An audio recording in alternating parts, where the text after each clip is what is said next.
بسم اللہ الرحمن الرحیم۔ شروع اللہ کے نام سے جو بڑا مہربان نہایت رحم والا ہے۔ ویڈیو دیکھنے سے پہلے تمام قابل احترام دوستوں سے گزارش ہے کہ میرے اس چینل کو لائک اور سبسکرائب کر کے اپنے محبتوں کا اظہار کیمنٹس میں ضرور کیا کریں، شکریہ۔ ایک وقت تھا جب گاؤں کے سب لوگ بس میں بیٹھ کر بازار جایا کرتے تھے۔ سڑک پر چلتی بس جب اپنا مخصوص ہارن بجاتی تو گھروں میں پتہ چلتا کہ پہلا ٹائم گزر رہا ہے۔ کسی کو اپنے ہاں مہمان آنے کی اطلاع ہوتی اور کسی کو اپنے گھر بیٹھے مہمان کو روانہ کرنے کی فکر ہوتی۔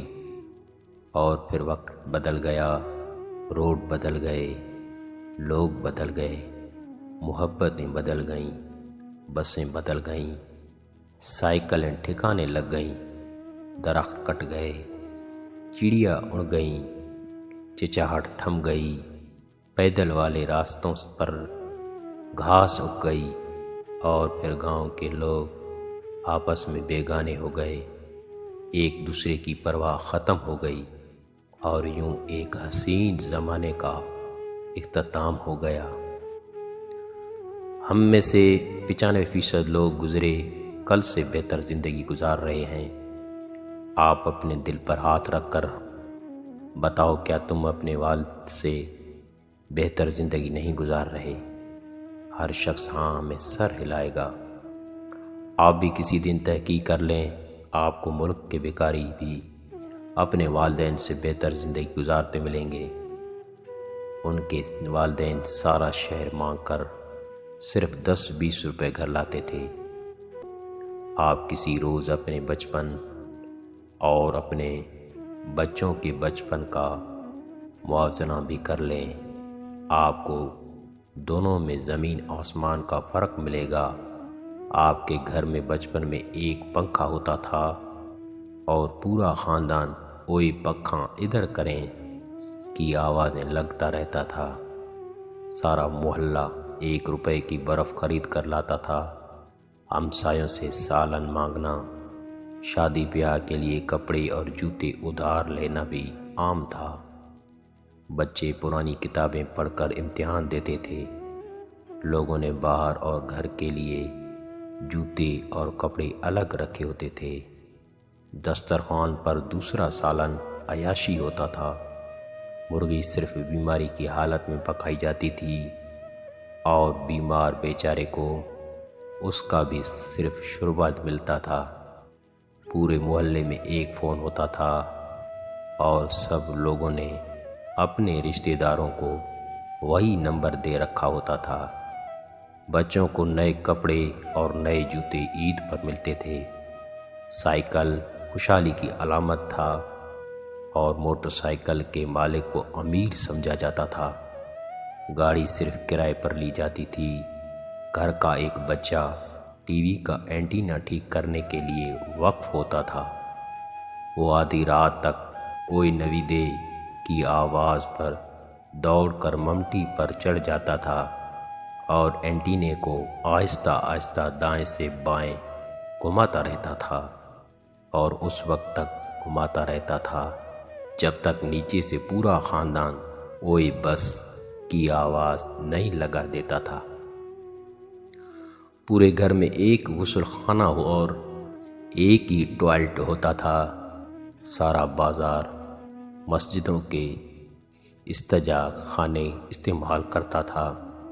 نہانے کے لیے مسجد کے غسل خانے کے سامنے لمبی قطار لگی ہوتی تھی۔ بچوں کو روٹی یا پراٹھے پر اچار کی پھانگ رکھ کر اسکول بھجوا دیتا تھا، اور لنچ بریک کے دوران یہ لنچ پھڑکا کر نلکے کا پانی پی لیتے تھے۔ اور یہ وہ زمانہ تھا جس میں کھانا نہیں ہوتا تھا، روٹی ہوتا تھا۔ امیر ترین اور غریب ترین شخص بھی ڈنر یا لنچ کو روٹی ہی کہتا تھا۔ آپ کسی سے پوچھ لیں، آپ کو ہر ادھیڑ عمر پاکستانی کی ٹانگ پر سائیکل سے گرنے کا نشان بھی ملے گا، اور اس کے دماغ میں اینٹینا کی یادیں بھی ہوں گی، اور کوئلے کی انگوٹھی اور فرشی پنکھے کی گرم ہوا۔ ہم سب نے یہاں سے زندگی شروع کی۔ اللہ کا کتنا کرم ہے، اس نے ہمیں کہاں سے کہاں پہنچا دیا ہے۔ آپ یقین کریں، قدرت ایک نسل بعد اتنی بڑی تبدیلی کا تحفہ بہت کم لوگوں کو دیتی ہے۔ آج اگر یورپ کا کوئی بابا قبر سے اٹھ کر آ جائے تو اسے بجلی، ٹرین اور گاڑیوں کے علاوہ یورپ کے لائف سٹائل میں زیادہ فرق نہیں ملے گا، جبکہ ہم اگر صرف 30 سال پیچھے چلے جائیں تو ہم کسی اور ہی دنیا میں جا گریں گے۔ سوال یہ ہے کہ اتنی ترقی، اتنی خوشحالی اور لائف سٹائل میں اتنی تبدیلی کے باوجود ہم لوگ خوش کیوں نہیں ہیں؟ مسافر جب اپنے آپ سے یہ سوال کرتا ہے تو اس کے ذہن میں صرف ایک ہی جواب آتا ہے: ناشکری۔ ہماری زندگی میں بنیادی طور پر شکر کی کمی ہے، ہم ناشکرے ہیں۔ آپ نے انگریزی کا لفظ ڈسسیٹسفیکشن سنا ہوگا۔ یہ صرف ایک لفظ نہیں، یہ ایک خوفناک نفسیاتی بیماری ہے، اور اس بیماری میں مبتلا لوگ تسکین کی نعمت سے محروم ہو جاتے ہیں۔ اللہ ہم سب حامی و ناصر ہو، آمین۔